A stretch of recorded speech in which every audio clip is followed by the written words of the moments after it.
Hello folks, my name is Malik Savage and welcome to the Ruth Bennett Community Farm. Today I want to give y'all a little insight on how to grow loofah, how to process loofah. You know, loofah is that exfoliating sponge that you buy out the store.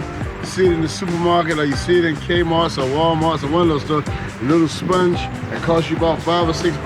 But this is how they look when you grow them in the wild. They call them gourds of the pharaohs, and they got a lot of other names. They come from China, they come from Egypt and Africa, but we learned that we can grow them over here. When they're this big, you can eat these. They're in the cucurbit family, which means they're from the family of cucumbers and squash and all those other good guys.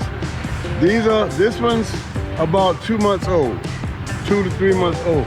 Now I'm gonna show you one that's ready to harvest, because we don't want to take a whole lot of your time.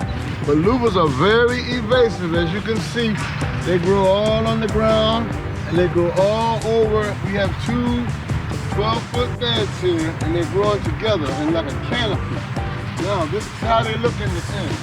This is how they do in the beginning. Then they get this big like this.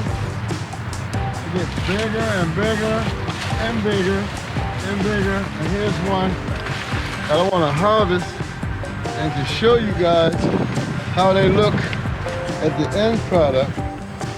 When they turn about my skin complexion, then they're ready. And you pull that skin off of it, and as you can see, that's the loofah that you see when you buy in the store.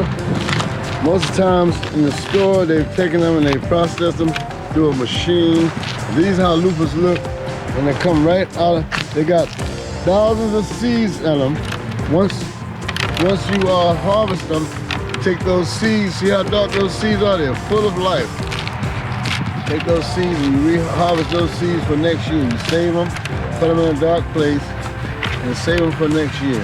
This is real slimy when you take it out, and it'll stink real bad. So don't worry about the stink, but that's just how they are. They should have a real bad odor to them, but once you wash them and clean off all the seeds, you let this sit for a day, so it'll dry even more and the seeds will come out of it. This is how the inside of a loofah looks.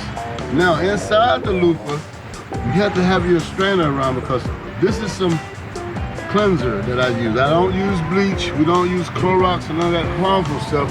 You can get something like Dawn dishwashing liquid or vinegar. You can use some cleaning vinegar and put this in the vinegar. You let it, because once you take this out of the skin, it's got this slimy gooey stuff on it that'll continue to make these to rot. So you can't take them out and lay them down. You have to take them out, and a lot of seeds. Let me show you. This is from 6 loofahs. A lot of seeds come out of the middle of those loofahs, and I'll show you how they come out of there. They fall right through a hole, and usually you take a strainer. See how the seeds come out? They'll come out just like that.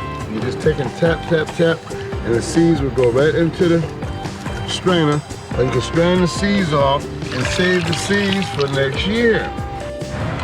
These came from the same batch. This is the first harvest. It's already dry. This one's ready to wash with. This one still has the seeds and it's still wet. I'll let this sit for a day. Then I'll make the seeds come out of it and I'll wash it off. And then you cut it and you take it and you use it. It's like a brush.